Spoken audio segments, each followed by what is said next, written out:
আর সোনার অনেক সময় এই টাইপের কথা হয় যে কেউ কোনো কোনো অ্যাপ আমরা এরকম পাই, হয়তো বলছে সকালবেলায় সোনায় 100 টাকা দিয়ে দিন, বিকেল বেলায় সোনায় সেটা বেড়ে যাবে। দেখুন, এগুলো সবই এমসিএক্স নির্ভর হতে পারে।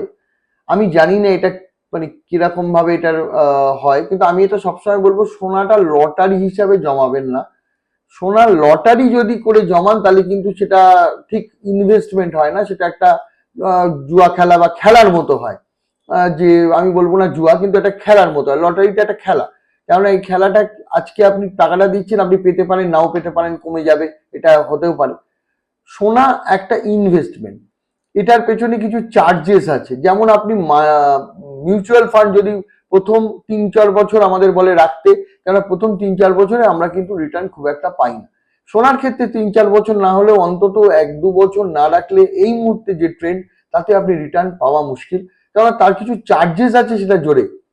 বাকি যদি কোনো অ্যাপ সেরকম কেউ বলে যে সকালে দিন বিকেলে ইন্টারডের মতো করতে, আমি আমি জানি না এটা কতটা সঠিক বলা, কিন্তু যদি আমার কথা বলেন, আমি জীবনে এই জিনিসে কোনোদিন সেখানে কোনো পয়সা দেব না। কেননা আমি যদি ইনভেস্টমেন্ট জন্য জমাই, সেক্ষেত্রে সেটা কিন্তু আলাদা জিনিস। কিন্তু যদি এটা ইনভেস্টমেন্ট না হয়ে এটা একটা মানে রোজকার একটা খেলা সময় ব্যবহার করার জন্য হয়, যেমন আমরা অনেক সময় মোবাইলে খেলি, সেটা হতে পারে।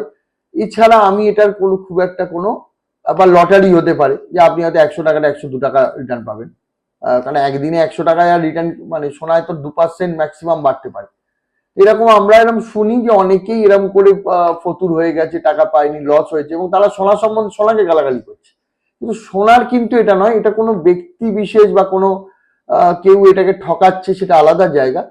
কোনো স্বর্ণ প্রতিষ্ঠান এরম ভাবে কোনো জায়গা আমার মনে হয় না আছে যেখানে সকালে দিয়ে বিকেলে কিছু একটা আশা করা যায়।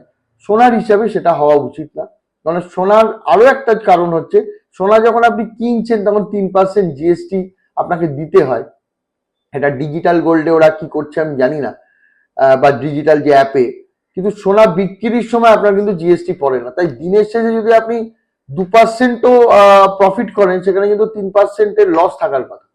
তো কি করে কি প্রফিট হবে আমি জানি না, যদি হয়তো জিএসটিটাকে পুরো দেখায় না বা কোনোভাবে কিছু হবে। কিন্তু এটা আমার মনে হয় বুঝে কেনাই ভালো, কেননা এই টাইপের জিনিসে না করে আপনারা বরঞ্চ সোনায় আহ, সেটাকে ইউজ করুন, সোনা কিনুন, কিনে রাখুন, তাহলেই আপনি একটা রিটার্ন পাবেন। ধন্যবাদ।